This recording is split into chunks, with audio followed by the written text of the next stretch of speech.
نبی علیہ الصلوۃ والسلام چې کله مدینه منورې ته دنه کېده کنه نو خلک ورته ډیر لوی په استقبال باندې ولاړو، لوی استقبال باندې ولاړو. د بخاری حدیث مبارک ته برا بن عازب رضی الله تعالی فرمایي کنه وی نبی علیہ الصلوۃ والسلام چې په کوم ورځ باندې مدینه منورې ته راغی کنه نو هر شی روخانو،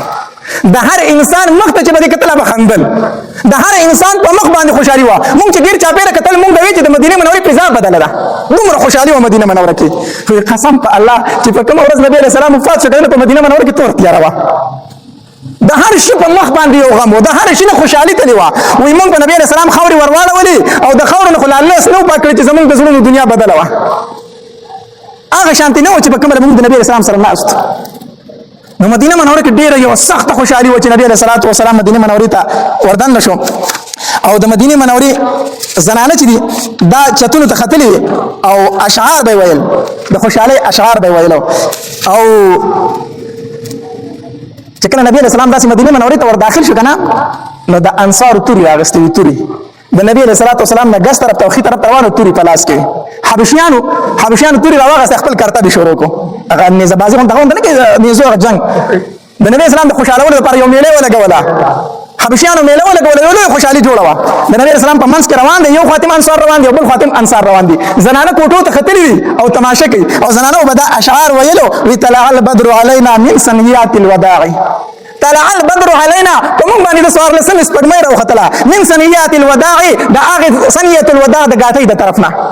ومن باندې د هغه غرونو د طرف نه د سوار لسن سپډمې راوخته. وجب الشكر علينا ما دعا لله داعي، ومن باندې د الله د دې نعمت شکر ادا کول واجب دي. دا د خزو اشعار ومن باندې د سوار لسن سپډمې راوخته او ومن باندې د الله د دې نعمت شکر ادا کول واجب دي. واجب د بني نجار د نبی رسول الله والسلام ما ماخيلي و دغه ماشومان جنکې لارو تراوتی نو چې کله نبی رسول الله اولي دغه سره رښتو وکنه نه هغه اشعار شروع کړو وی نحن جوار من بني النجار، موږ د بنو نجار کبیره ماشومان یو د الله پاک پیغمبره، موږ ستاره ما ماخيلي د کبیره ماشومان یو. یا حبذا محمد من جاري و محمد استانه قربان څومره خپل گاونډي. دا ماشومان او اشعار په مدینه منوره کې یو خوشحالي شروع وا. زنانه ځان له اشعار ویل، ماشومان ځان له اشعار ویل. انصار توري راغستي د نبی اسلام نه یو خو روان دي بل خو روان دي. اوس هر سړي په موار د اوخي تلاس کو چې زید یامه داسه بیامه دغه زه بیا خپل کورته. نبی علیہ الصلوۃ والسلام ورته فرمایل عظمت زده اوخي موار پرېدم، زه د اوخي موار څخه ما او تاسو ورته ملاس کوي. دا د الله د طرف نه مامور، د دې ته د الله د طرف نه حکم دی دا چې چرته لاړ زما الته پړاو واچوم. نبی علیہ الصلوۃ والسلام د اوخي موار فری خودو، ابو بکر رضی الله عنه پسې شاته روان دي. نبی علیہ السلام په اوخه ناشته، انصار غیر چاپیر روان دي، هر سړی عمله وخت د اوخي موار تلاش کوي. نبی علیہ السلام باندې دې ته سموایي دې ته سموایي دا بزی دا بزی. اوخه روانه وا لاړه د مسجد نبوي چې کومه دروازه د پاغه کې کېناسته خلک غیر چاپیر ګوري پاغه ځکه لکه کېناسته. نبی علیہ السلام په ناشته اوخه نه کوشش نه دی، اوخه بیا پاسه دا روانه شو. چلاړه نو د ابو ایوب انصاری رضی الله تعالی کور ته کمزې هغه سره پور کې کېناستله.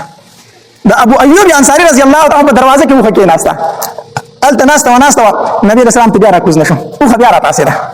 چې بیا را پاسه بیا را روانه شو. بیا کې د مسجد نبوي دروازې لراله الته کېناسته، چې الته کېناسته صحابه کرام پوښو ابو ایوب انصاری د لبیک چې کړو سامان د نبی رسول الله ته لاس کو کوړته منډ کړ چې الله محبوب زمان المشو دې زمان المشو. اصل کې د نبی علیہ السلام د زړه خواهش هم دا کنه د ابو ایوب انصاری د بنو نجار قبیله نه د نبی اسلام چې کوم ما ماخلی ده د نبی علیہ السلام خواهش دا چې زما مدینه منورې ته لاړ شم چې ما ماخلی کې پاتې شم، هغه ته په عزت هم ملو شیخ خپل ولی من سره ده نه الته خو د دې خبرې اظهار نشو کولای ځکه چې د نور صحابه کرام زړه به ماته ول کنه یا نور صحابه کرام چې ګور خپل ما ماخلی واغسته موږ پرې خو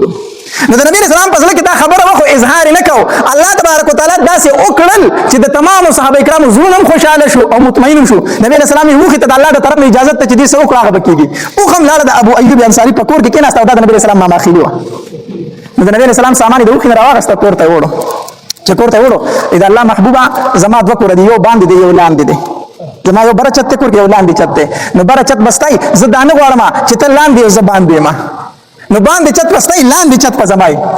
نبی رسول الله والسلام ورته فرمایله هغه ټیک تا. نبی رسول الله یو فکر وکړ چې مال خو خلک ډیر زیو راځي زه چې په بری چت کې نو د ابو ایوب انصاری کور ولته تکلیف ملایي خلک ورته په کور زیو راځي کنه.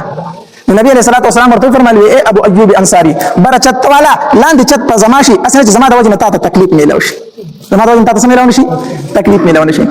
ابو ایوب انصاری رضی الله عنه فرمایي او نبی علیہ الصلوۃ والسلام لاندې چت کې مونږ باندې چت کې یوري زمونږ د ابو داسې لوټه یا لوخه وغیرہ نه توش وګورانه توش قسم په الله زما سره صرف یو صادر زموږ کور کې بل کپړه نه و ما او زما خزي هغه صادر زر زر واغسته او بخو په چول شروع کړو نو یې اسنه چې د ابو د نبی اسلام کور ته لاندې وساسي وخت په تکلیف نه رس یو به موږ زر زر وتی کړی ما او خزي به موږ سالم تیارو موږ نبی اسلام لخت کور ته را لګو نو چې سالم براولې کو نبی اسلام به داغه ډوډۍ خورنه په کم ځای چې نبی اسلام ګوتی په کاسه کې لګیدلې نه خبوي کنه نيزو خزي به موږ هغه ځای ځان ته راوړو او داغه به موږ سالم چت د پاره د تبرک موږ چې په کم ځای د نبی اسلام ګوتی لګیدلې چې موږ دغه ځای خوراک وکړو موږ دغه ځای خوراک وکړو یو ځل نبی رسول الله صلی الله علیه وسلم راولې کو موږ پکې موږ پیاز اچولیو سالم موږ پیاز اچولیو سالم نبی رسول الله راولې کو نبی رسول الله سالم واپس کوم کړه چې موږ سالم راغی کاسه ته موږ تل پای کې نبی رسول الله ګوتی مبارکي نشته ده سالم نه دی خوړل دي زه خپه شوم چې نبی رسول الله چې خپه شوی دی کو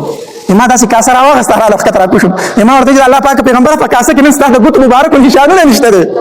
زما د خزي جګړه خو په دې باندې چې هغه زبر دې ځنه خوراک کوم زما دې خوراک کوم نن په کاسه کې ستاسو د ګوت نشانه نشته ده موږ په هغه پسې ګرځو برکت نه اخلو نبی رسول الله داسې مسکې شو اے ابو ایوب انصاری خپه نه ما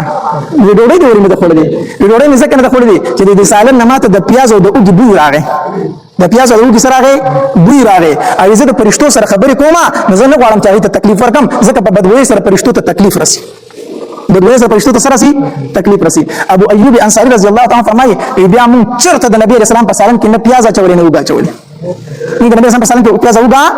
نه دا چولې نبی رسول الله بدن خوړل بیا د خلینو بونځ کنه د دې جن علماء لیکي وی پیاز د اخورو او د اخورو دا مسجد ته مرزه تر څو کې د خلینو د صفا کړي